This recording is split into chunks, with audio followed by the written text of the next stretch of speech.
अस्सलाम वालेकुम। SM news के साथ मैं हूं इश्तियाक अली। खबरों का सिलसिला बढ़ाते हुए खबर शामिल करते हैं कराची से। महकमा मौसमियात ने कराची में 24 घंटों के दौरान मौसम खुश्क, सर्द रहने और हवाएं तेज चलने का इम्कान जाहिर किया है। इसी हवाले से मजीद तफसीलात जानते हैं ब्यूरो चीफ जुल्फकार अली से।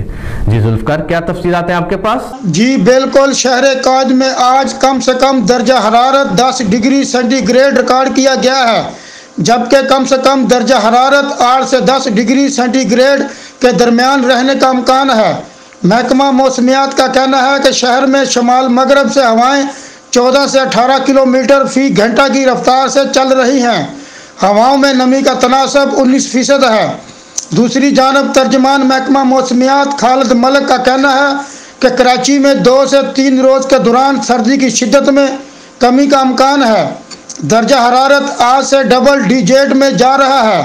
महकमा मौसमियात ने बताया कि शहर काज में जनवरी में मौसम खुश्क और मतदल सर्द रहने का इम्कान है, ताहम रवां साल मौसम सरमा तवील हो सकता है। खालिद मलिक का मजीद बताना है कि मौसम सरमा मार्च के पहले हफ्ते तक रहने का इम्कान है। जी बहुत शुक्रिया जुल्फकार, तफसीलात से आगाह करने के लिए। अब तक के लिए इतना ही। मजीद खबरों के लिए देखते रहिए SM न्यूज़।